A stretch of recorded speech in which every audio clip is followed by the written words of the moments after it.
À moins d'une semaine de la Journée internationale de lutte pour les droits des femmes, et aussi du Forum des métiers, n'oubliez pas ça, je me présente aujourd'hui devant vous, Madame la Présidente, Messieurs, Dames les membres du jury, cher public et très chères contradictrices, pour vous démontrer que oui, les traditions sont un frein à l'évolution. Nul sujet en débat ici n'admet qu'une seule vérité. Pourtant, je suis persuadée que ma thèse, aujourd'hui, est la réponse la plus juste des deux. Même si je suis certaine que ma talentueuse contradictrice parviendra à vous montrer que les traditions sont une sorte de moteur de l'évolution, je prends pour ma part le parti inverse, en vous exposant le revers de cette médaille bien moins brillante qu'il n'y paraît. Pour traiter correctement ce sujet, il est essentiel, je pense, de commencer par poser quelques notions de base. Si l'on s'en réfère aux définitions de la tradition et de l'évolution, on s'aperçoit très rapidement que ces deux notions sont certes reliées, mais par leur divergence. En premier lieu, le terme « tradition » se réfère à la transmission des doctrines, procédés, coutumes, faits historiques et autres qui s'est faite de génération en génération, spécialement par la parole et par l'exemple. Dans le même sens, une autre source que l'Académie française explique que la tradition est une manière d'agir ou de penser qui est transmise depuis des générations à l'intérieur d'un groupe. En second lieu, de façon plus imagée, le terme « frein », employé comme il l'est dans l'énoncé du sujet, renvoie à ce qui ralentit, ce qui entrave un développement. En dernier lieu, enfin, l'autre terme essentiel en cause ici est l'évolution. Cette notion d'évolution se définit pour l'Académie française comme une suite de transformations progressives, de développement graduel, de modifications. Pour le dictionnaire Larousse, il s'agit plutôt du passage progressif d'un état à un autre. Enfin, pour les rédacteurs du Robert, l'évolution est un changement dans le caractère ou dans les conceptions. On retrouve donc, quelle que soit la définition, cette idée de changement, de modification, de transformation, et j'oserais même dire souvent d'amélioration. Ainsi, même si les deux termes principaux de notre sujet, d'une part la tradition, d'autre part l'évolution, peuvent être mis en relation, je pense que c'est avant tout dans un rapport contradictoire. Pour bien commencer, je pense qu'il est nécessaire de rappeler que les traditions, comme beaucoup d'autres choses, peuvent être positives comme elles peuvent être négatives. Ainsi, je pense que si la question de leur évolution vient à nous intéresser, c'est parce que les traditions ici en cause nécessitent des améliorations, voire parfois des changements radicaux au fil du temps, quitte à s'éloigner totalement de leur contenu originaire. Oui, la tradition est l'une des sources permettant à l'évolution d'exister, au même titre que les expériences, les croyances ou encore les découvertes. Pour qu'évolution il y ait, il faut un point de départ. Et non, en disant cela, je ne cherche pas à donner raison à ma contradictrice, mais tout au contraire, et vous le comprendrez rapidement. D'une part, la tradition est l'un des facteurs permettant à l'évolution d'exister. Cependant, elle est aussi très souvent la cause de son échec ou, à minima, de son ralentissement, car c'est bien ici ce qui est pointé du doigt avant tout. Prenons un exemple tout simple de tradition ayant été, voire étant toujours, un frein à l'évolution. J'ai nommé le pantalon. Historiquement, les premiers modèles de pantalons semblent être apparus entre le XIIIe et le Xe siècle avant Jésus-Christ dans l'Antiquité chinoise, principalement pour monter à cheval. Concernant l'Europe, le pantalon n'a vraiment fait son apparition qu'au XVIe siècle, où il est très rapidement devenu l'allié indispensable de tout un chacun, de tous les hommes. En effet, si les femmes persanes portaient déjà le pantalon, ce vêtement fut très longtemps réservé, en raison de la tradition, à la gente masculine. Il est en effet assez drôle de constater que le port du pantalon par les femmes était théoriquement prohibé par la loi française jusqu'en 2013, et cela depuis une loi du 16 Brumaire en 9, ce qui correspond à 1800, laquelle disposait que toute femme désirant s'habiller en homme devait se présenter à la préfecture de police pour en obtenir l'autorisation.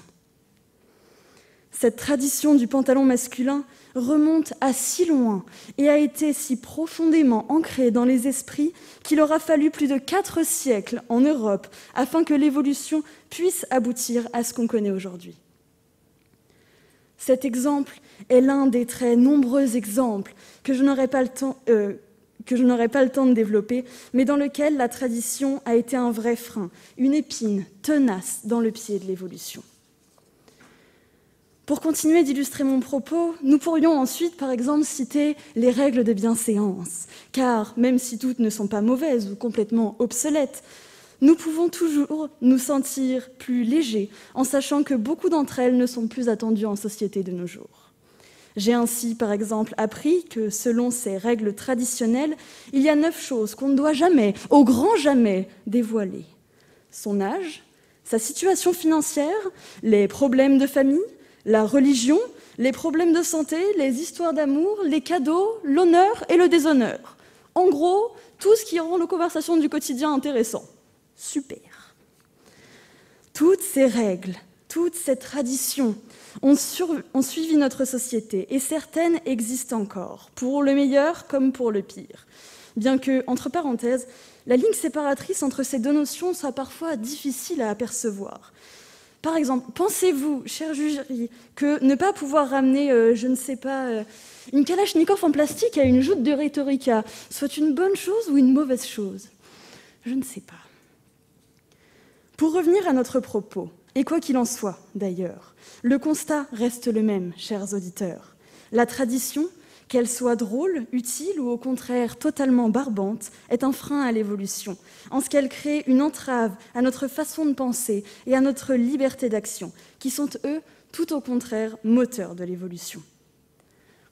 D'autre part, si, en effet, l'évolution est possible avec les traditions, elle est malgré tout généralement ralentie par l'existence de ces dernières. A fortiori, si elles ont un poids réel dans notre société et notre façon individuelle de percevoir les choses, ce qui constitue ce qu'on appelle une mentalité traditionnelle. Cette mentalité peut être définie comme un état d'esprit, une manière de penser, de faire ou d'agir qui serait un héritage du passé. Ainsi, cette manière de penser est fortement attachée aux traditions et qui est propre à encore beaucoup de personnes aujourd'hui, constitue elle aussi un frein à l'évolution, en ce qu'elle ralentit le changement, l'amélioration, voire qu'elle provoque même une régression, comme c'est le cas notamment en matière d'avortement aux États-Unis. Ce droit au choix, ce droit des femmes à disposer de leur corps a été reconnu depuis l'arrêt historique Roe contre Wade de 1973 par la Cour suprême des États-Unis, posant le droit à l'avortement des femmes au niveau fédéral. Pourtant, depuis 2019, plusieurs États conservateurs, dont l'Alabama, le Texas ou encore l'Arkansas, sont venus grandement limiter, voire quasiment prohiber le recours à l'avortement. Ce sujet, épineux pour certains, évident pour d'autres, me pousse à affirmer que oui, les traditions sont bien un frein à l'évolution, et cela même plusieurs décennies plus tard. Mesdames et messieurs les membres du jury, cher public et très chère contradictrice, on m'a demandé implicitement la semaine dernière de vous faire rire pour cette joute, de traiter de façon légère le sujet qui nous serait attribué. Je pense qu'on peut tous se mettre d'accord pour dire que cette partie de la mission est un échec. Cependant, et j'espère là que vous rejoindrez également mon avis, je pense que le vrai but de ma mission aujourd'hui a été rempli. Je suis convaincue que les traditions sont un frein à l'évolution. Et j'espère, chers auditeurs, que vous l'êtes désormais vous aussi. Merci.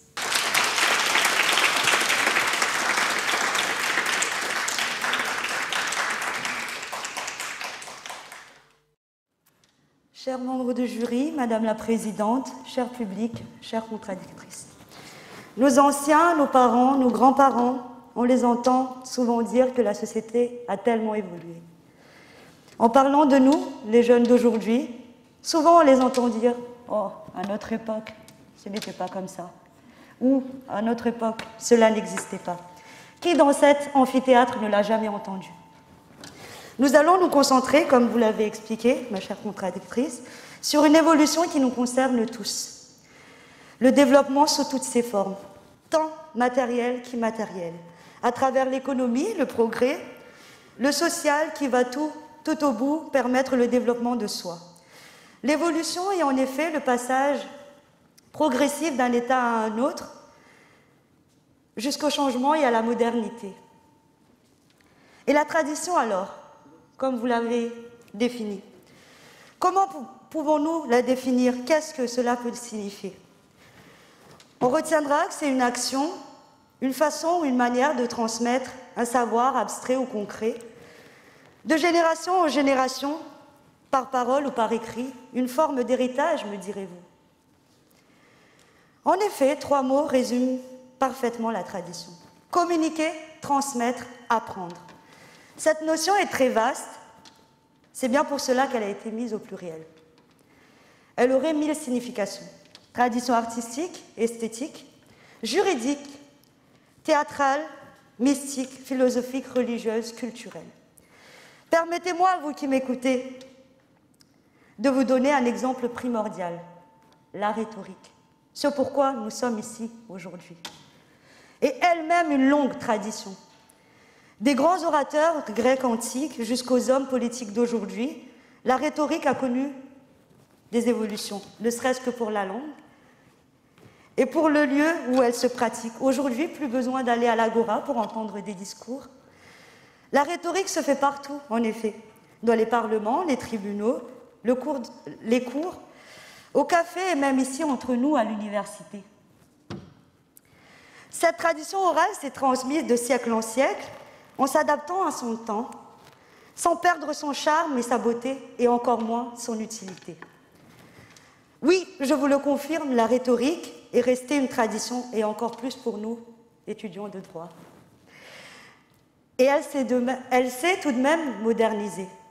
Après tout, n'est-ce pas la rhétorique, et donc la tradition, qui a fait de Martin Luther King une figure de proue de la lutte des Noirs? N'est-ce pas la rhétorique qui a fait des grands discours et qui a donc changé le monde?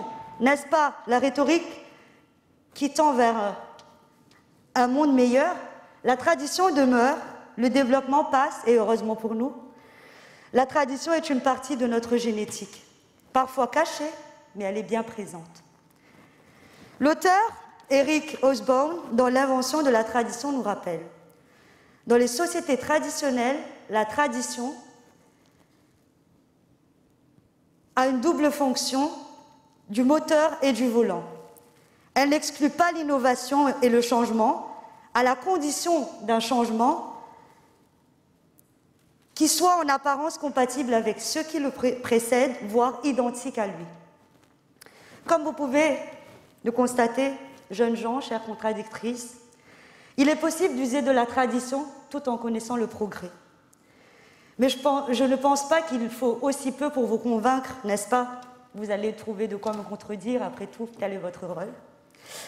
Vous allez sûrement me reprocher, pourquoi n'a-t-elle pas évoqué une tradition mondialement reconnue?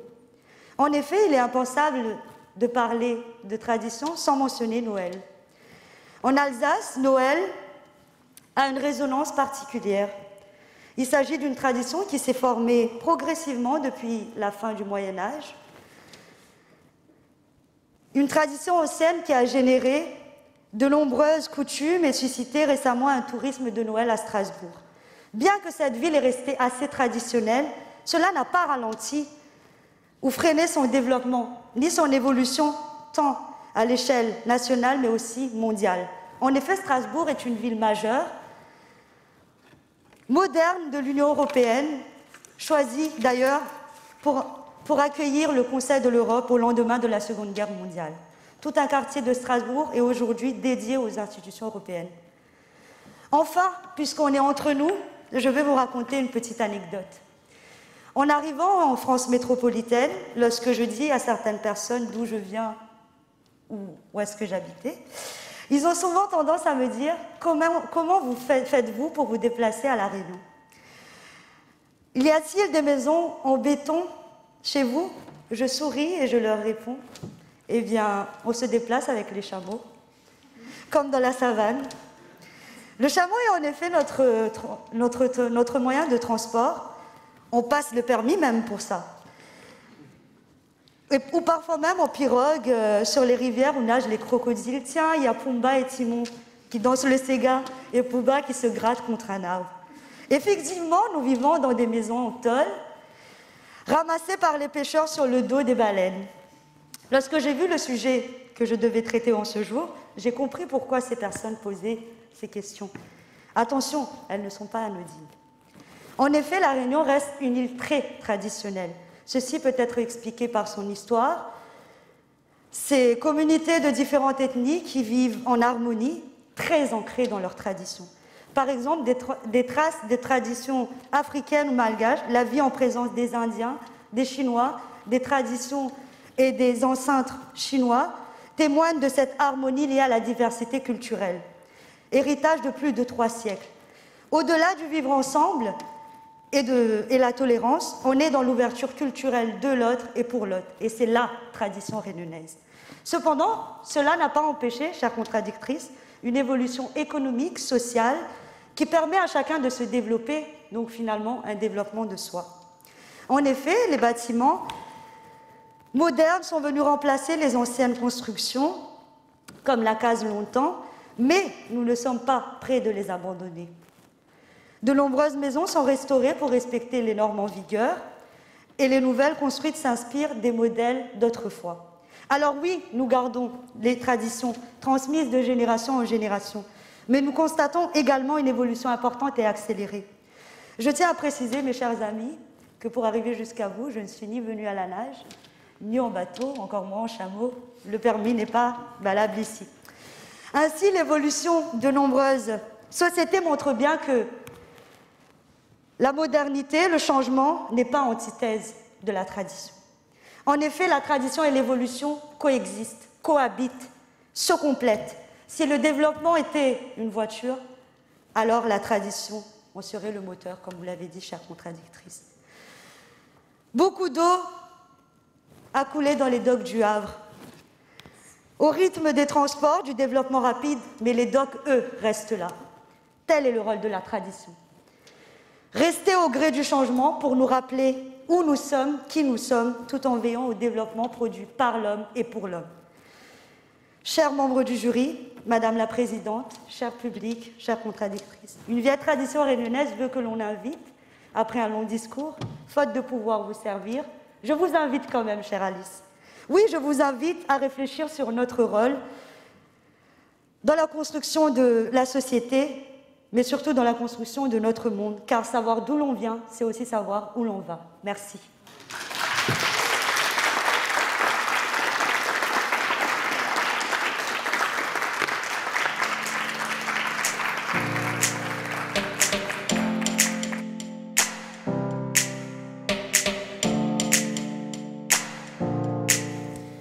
Merci Madame la Présidente et merci à vous, chère contradictrice, pour cette belle plaidoirie qui m'a presque emportée. Pourtant, malgré la pertinence de vos arguments, je me dois d'objecter. Ce sujet, comme je l'ai énoncé au début de ma propre plaidoirie, laisse libre cours aux opinions diverses. Bien que la position que je défende puisse faire sonner mes propos ainsi, je ne suis pas anti-tradition. Au contraire, je pense que parfois, certaines traditions ont du bon, comme le fait de fêter Noël en famille, comme vous l'avez dit, manger la galette des rois le jour de l'épiphanie, ou encore, dans un registre complètement différent, siroter un trou normand entre 2 plats, à consommer avec modération, s'il vous plaît. Ainsi, chère contradictrice, effectivement, on pourrait croire que je vous rejoins en parlant de la sorte. Toutefois, là où nos discours divergent, c'est que je ne peux concevoir comment ces traditions, et bien d'autres encore, pourraient être autre chose qu'un frein à l'évolution. Le propre de la tradition est de faire perdurer quelque chose d'ancien, pour ne pas dire parfois d'antique, dans nos mémoires et nos habitudes. Ainsi, il est logique, et je dirais même qu'il coule de source, d'affirmer que oui, les traditions sont un frein à l'évolution, pas un obstacle insurmontable, mais un frein, oui. En effet, chers auditeurs, tout est voué à évoluer, comme vous l'avez dit. les traditions y compris. Cependant, il est certain que, de par leur substance même, les traditions sont nécessairement un frein à l'évolution. Ainsi, et je pense qu'il s'agit là de l'exemple absolu, les traditions elles-mêmes sont un frein à leur propre évolution. En effet, force est de constater qu'entre le temps qu'on admette que la tradition puisse éventuellement être remise en cause et qu'on accepte in fine de la remettre réellement en cause, de la faire évoluer, je peux vous l'assurer, la Terre a le temps de faire plusieurs fois le tour du Soleil. Plus sérieusement, et parce qu'il est de mon devoir maintenant de vous répondre de manière plus précise, je vais répondre à plusieurs de vos arguments, chères contradictrices. Vous avez commencé à nous parler de la rhétorique, un terme que j'ai remarqué que vous appréciez beaucoup, c'est aussi mon cas. La rhétorique est une vieille et belle tradition qui nous suit toujours aujourd'hui. Cependant, elle a évolué, comme vous l'avez dit. Pour autant, pensez-vous vraiment que la tradition rhétorique ait permis à l'évolution qu'elle est vraiment aujourd'hui? La façon dont je le formule n'est pas très claire. Je vais me reprendre. Vous avez dit que la tradition, si elle n'était pas un frein, devait donc être moteur de l'évolution. Donc, pour vous, si je ne me trompe pas, la tradition rhétorique a elle-même été moteur de la rhétorique qui existe aujourd'hui.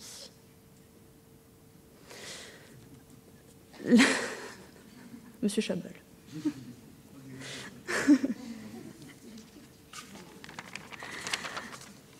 Parce que je sens que cet argument ne vous a pas beaucoup convaincu, et j'avoue moi-même ne m'a pas énormément convaincu, je vais passer sur un deuxième argument que vous avez traité. Noël, un sujet que j'ai moi-même abordé. Vous nous expliquez que Strasbourg et Noël sont deux choses liées, que la ville de Strasbourg a évolué autour de la tradition de Noël, que la tradition de Noël n'a pas freiné l'évolution de Strasbourg. Mais quelle preuve avez-vous de cela, chère contradictrice? En quoi êtes-vous sûre que les traditions n'ont pas empêché une évolution plus rapide, plus directe, plus poussée peut-être aussi de cette belle ville de Strasbourg? Pour ce qui est de la Réunion, maintenant, c'est une histoire qui n'est pas la mienne à raconter, et vous l'avez très bien fait. Vous dites que la tradition n'a pas empêché le...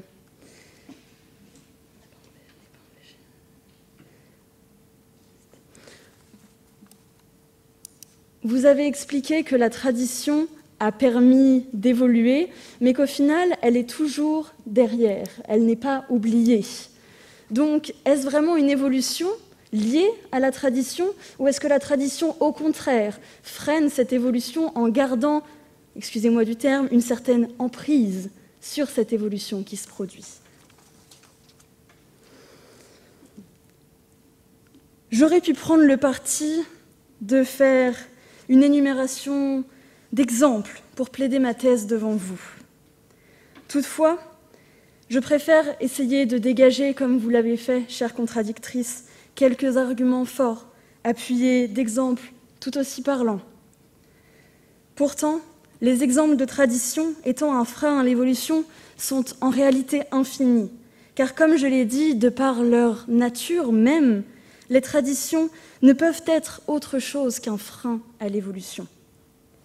C'est ainsi, et aussi soigné et pertinent soit votre argumentaire, chère contradictrice, cela ne change rien à la réalité des choses.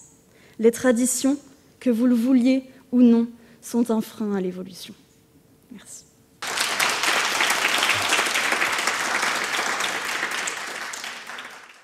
Je tiens à vous féliciter pour votre plaidoirie et contre-plaidoirie, chère contradictrice. Vous avez presque réussi à me convaincre.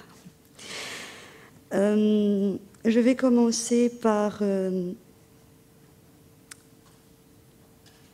vous dire que vous avez fait une confusion lorsque vous avez donné les définitions de coutume et tradition. C'est deux choses différentes. La coutume, c'est une manière à laquelle les personnes se conforment. Elle indique des comportements, des habitudes, comme vous l'avez précisé, des pratiques. Tandis que la tradition, lorsqu'on parle de tradition religieuse ou culturelle, il y a une idée, je dirais, philosophique derrière. On parle de, notamment,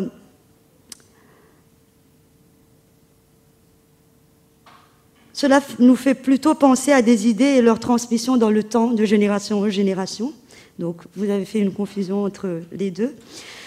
Deuxièmement, vous avez parlé du domaine de la mode, en parlant du pantalon concernant les femmes. Je tiens à vous rappeler que les grands créateurs, Christian Dior, Christian Lacroix, ils lancent leur collection en se basant sur les vêtements traditionnels. Vous avez évoqué le fait que les femmes ne devaient plus Vous avez évoqué le fait que les femmes ne devaient plus le porter, que les hommes l'interdisaient. Je pense que ceci n'est pas une tradition, mais plutôt une pratique, une domination masculine. C'est une pratique créée par les hommes pour créer justement une société. Donc, je ne pense pas que ce soit une tradition, mais plutôt une pratique. Vous faites encore confusion. Vous avez également évoqué un case law que j'apprécie beaucoup d'ailleurs, Roe versus Wade, issu du common law. Laisse-moi vous rappeler que le common law est avant tout à son origine sur une base juridique traditionnelle qui a connu une très belle évolution d'ailleurs.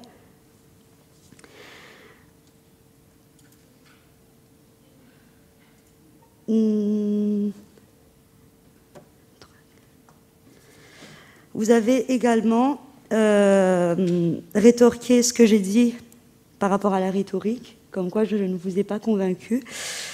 Il y a une évolution pour la rhétorique, en effet, je l'ai expliqué dans ma plaidoirie, notamment le lieu où elle se pratique, mais aussi la langue. Vous n'allez pas me dire qu'au jour d'aujourd'hui, tout le monde parle la langue de Molière, ou de manière très soutenue. Enfin,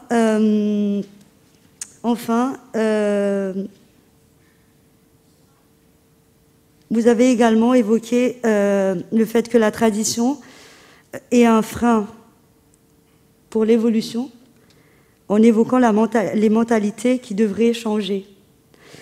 Laissez-moi vous rappeler, je vais vous prendre l'exemple de l'Inde. En effet, en Inde, il y a des traditions basées sur les castes, qui ont d'ailleurs été abolies normalement, les textes, mais cela va prendre du temps, certes, pour évoluer, mais ils ne sont pas complètement en arrêt, c'est pas un arrêt complet de l'évolution, ça prendra du temps, en effet, d'évoluer, puisqu'il y a des traditions qui sont très ancrées dans les mentalités de certaines personnes, mais cela ne veut pas dire que ce pays ne va pas évoluer, parce qu'il est très traditionnel. Enfin, concernant la Réunion, je vais terminer là-dessus. Vous avez évoqué...